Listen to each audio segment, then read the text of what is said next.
Welcome to the Faith Adventure. We invite you to journey with us as we travel the world and explore some of life's biggest questions.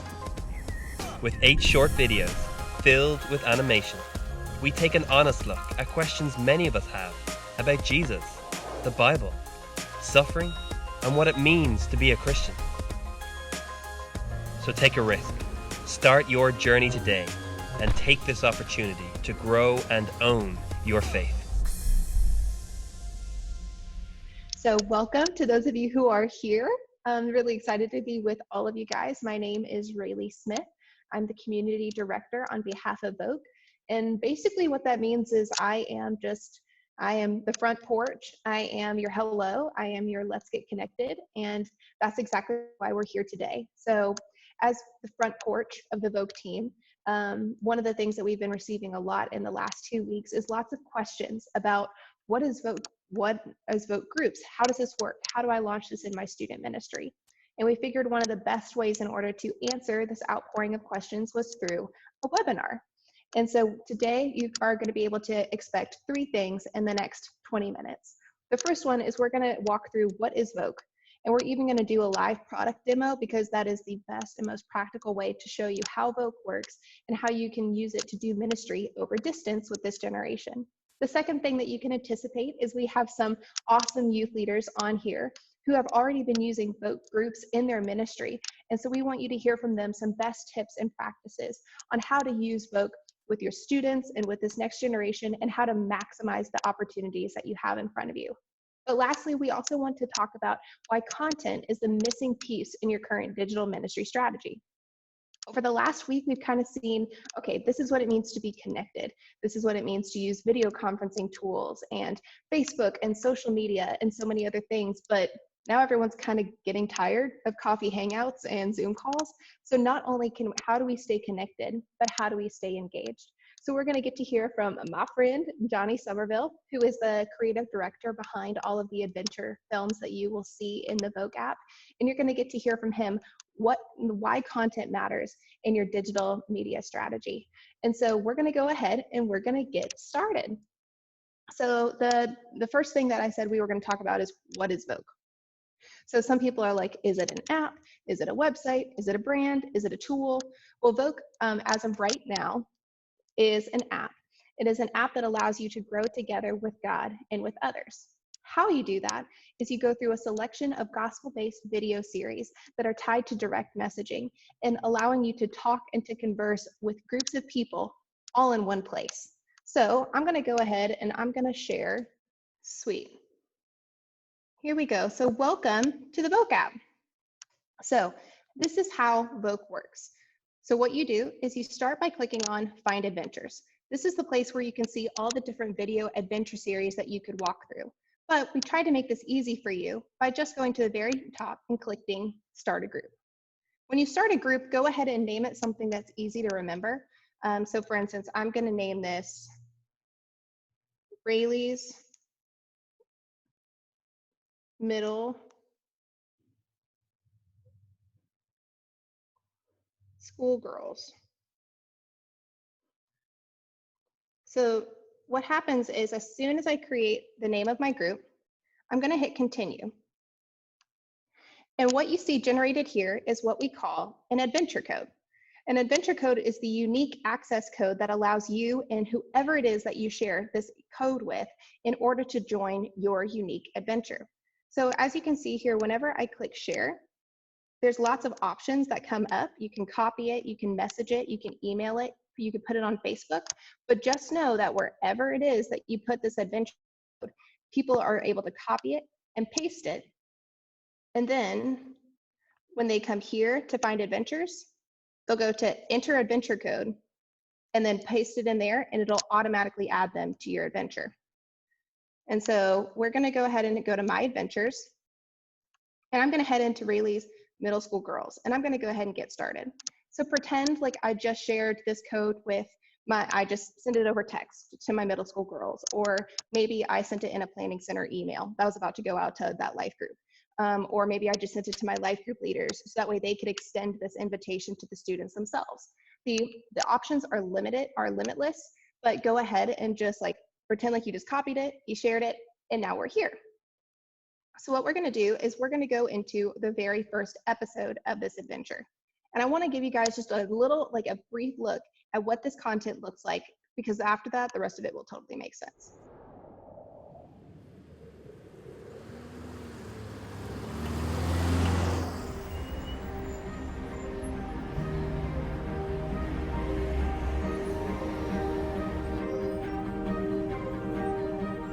What are you gonna do with your life? If you're anything like me, you're probably sick of being asked that question. Like, I'm married to 4 kids and I'm still being asked it. For some people, though, their answers are on the tip of their tongues. I'm going to be a doctor. I'm going to be a marine biologist. I'm going to be a pilot. For me, explaining what I do often causes an interesting reaction. I talk to people about God and faith. Now, sometimes I love this because it opens up a conversation about what we believe, and other times I dread it because I'm afraid of being labeled a fanatic or a holy Joe. The arguments made against the existence of God are everywhere. Books, websites, and all sorts of people can be quite vocal about it. I want to present the other side of the story and start an honest conversation about questions of faith and belief that we all struggle with. So let's start with a question. How did we get here? Or better yet, how did all this get here? Did someone or something create all of this, or did it start by itself? Is it possible that the universe has always just been here, with no start and with no end? These questions have been puzzling philosophers and challenging scientists for thousands of years. Take Plato. He was one of the most influential thinkers in history. He argued that if you see something moving, then something must have moved it, and that if you traced every movement back in time, you would find the source of all movement. So that is that is the very first episode in the Faith Adventure. It's also the very first in the entire series of what you will see on here. And we're going to get to hear from Johnny himself, who's the Irish dude that you just heard in here, actually talk about the process of developing that content and why this content matters to this generation. So now you've heard, okay, we're basically talking about how did we get here? So this question, there's a question like this attached to the beginning of every episode in an adventure. It's meant to get the conversation started, but it's up to you to keep it going. So how did we get here?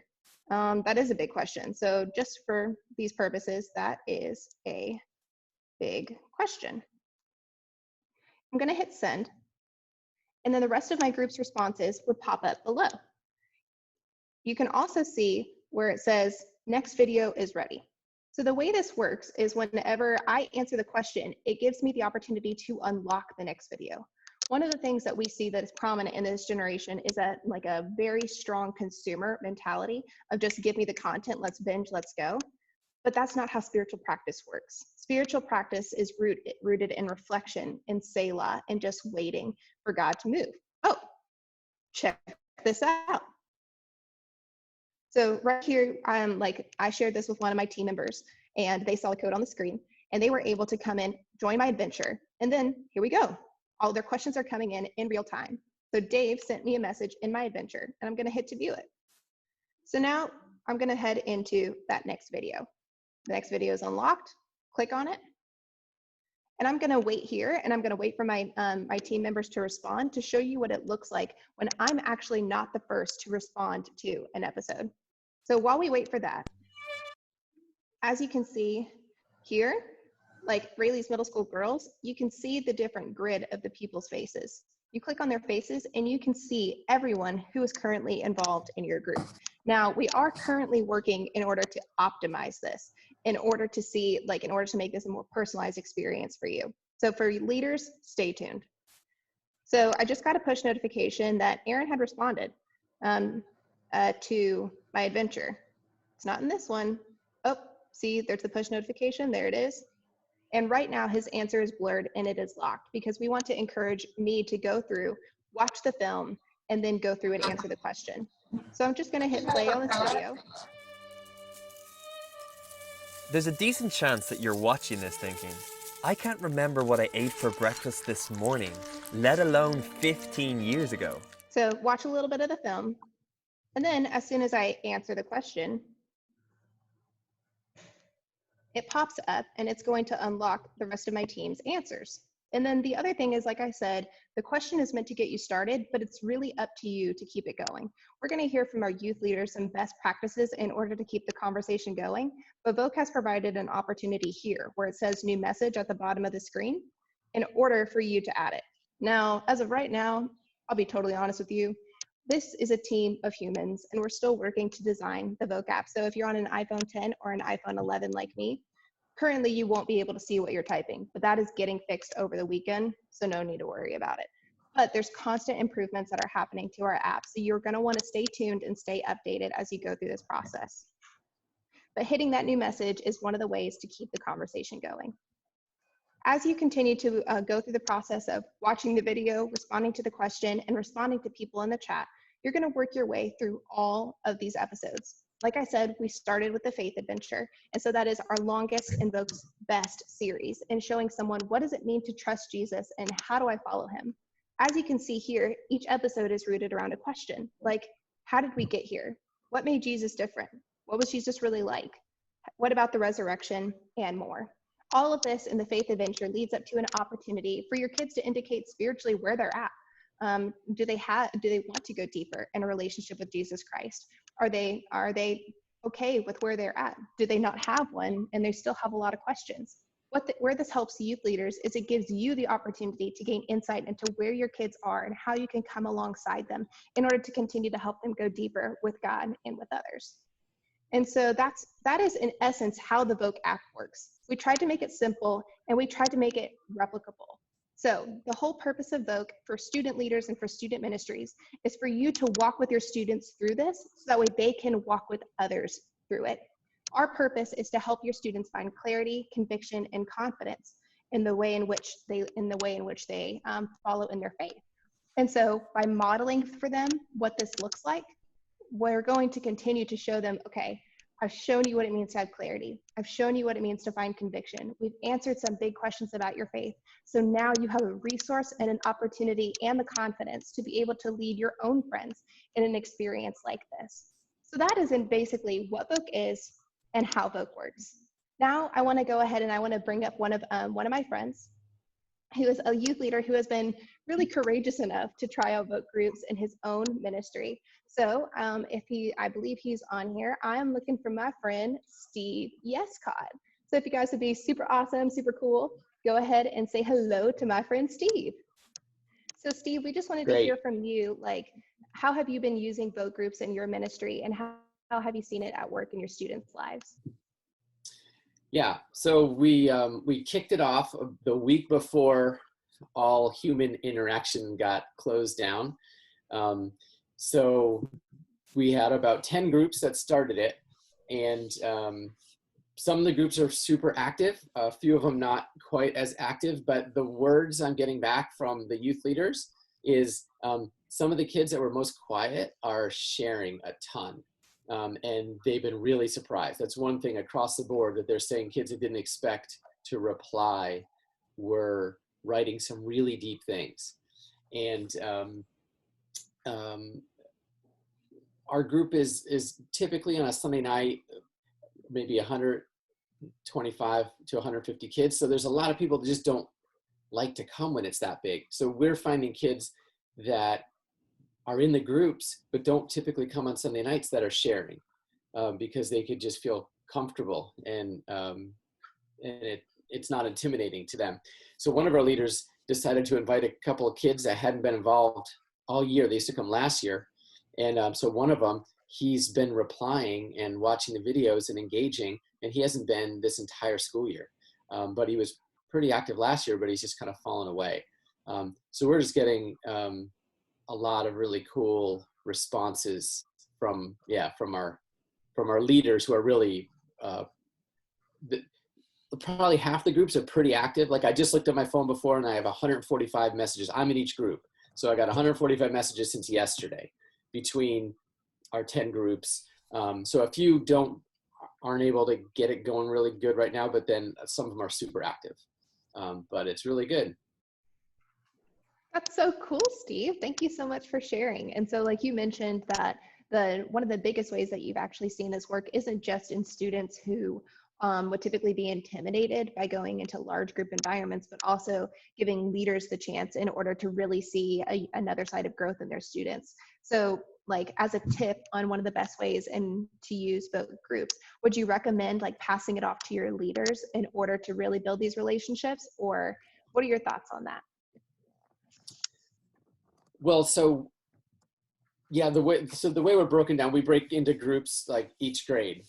So freshmen, sophomore, junior, seniors, and then what we did is the freshman girls leader. We have 2 leaders in each group, or sometimes more. So there's a female and male in each group. So then the female invited the girls, the male invited the boys, and they just added me into each of their groups.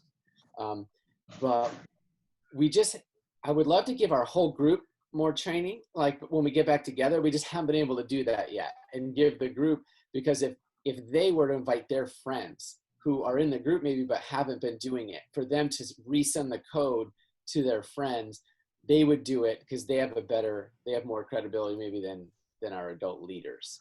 So it's a combination of our leaders doing it and then their friends inviting them. That's really cool, Steve. Thank you so much for sharing that, because that actually brings up a really good point.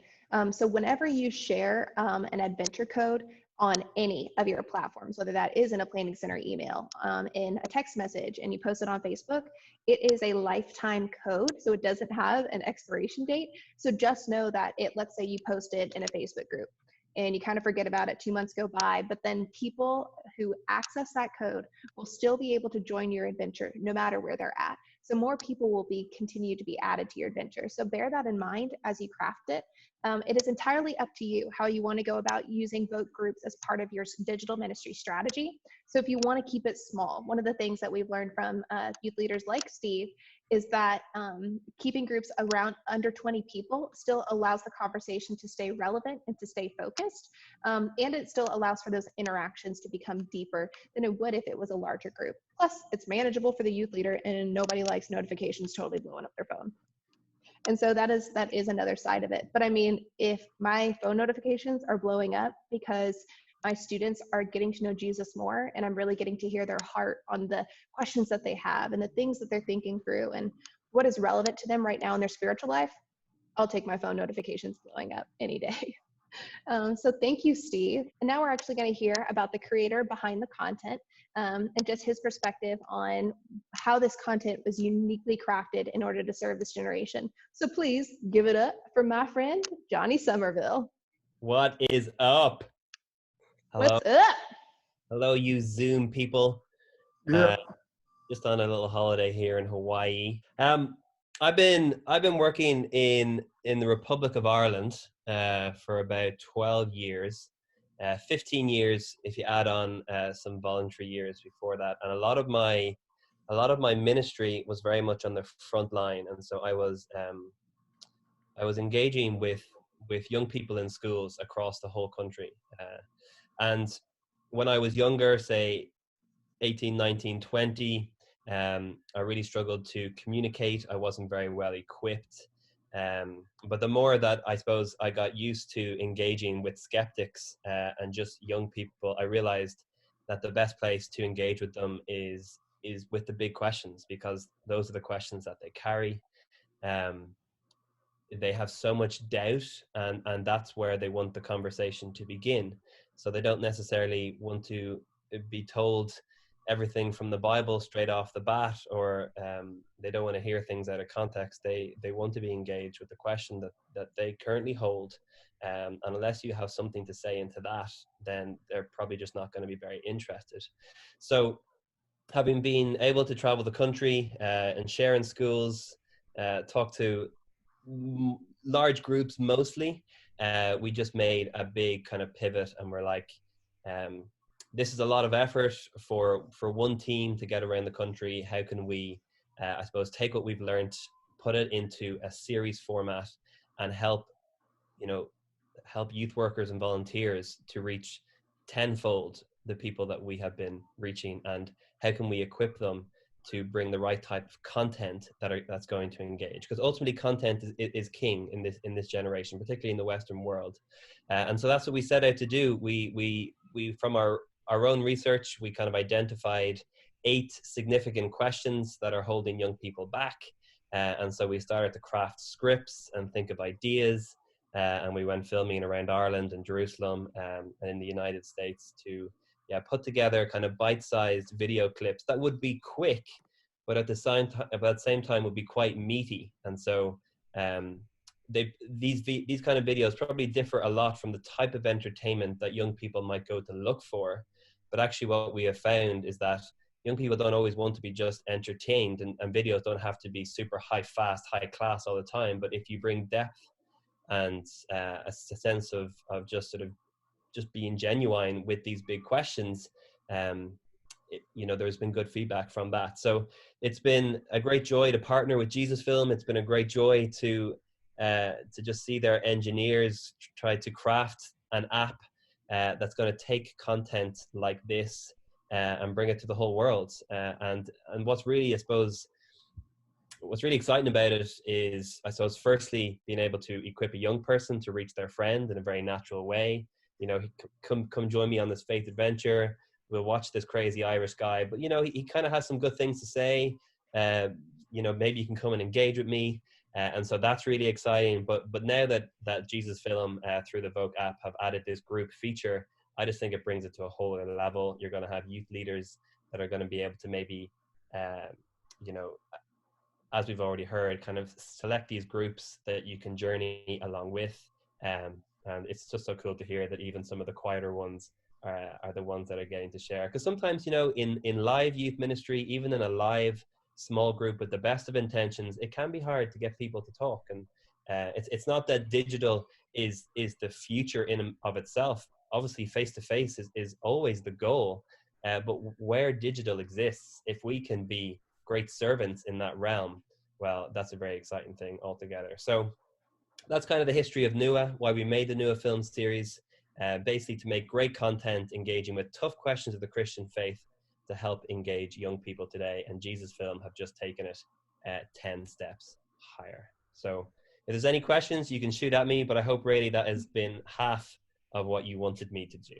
No, that was really awesome, Johnny. Thank you so much for just sharing, honestly, the big reason why behind it. And so, like, the other part of what I do as a community director is I'm not just the front porch for the Voke team, but I'm also the one that is out there in the field looking into the needs and the problems that this generation are facing, and then bringing them back to our team in order to say, hey, unless we are meeting these problems, we're not providing relevant solutions. And there's 2 things that you said that are really true of this generation. And for anyone else in student or youth ministry, you're probably picking up on this, but it's 2 things. One of them is students don't just want to be entertained.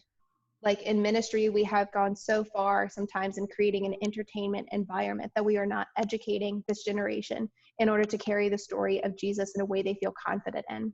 That's why Voke actually exists to solve what we call the 3 C's. We hope to give them clarity in their faith. So if you were to ask someone in Gen Z, we want them to be able to say, okay, like, tell me this about, why do you believe this about Jesus? Most of them would look at you and they're like, I don't know what to say. And let alone I wouldn't know how to tell it to you. I feel like I don't have the right words to say.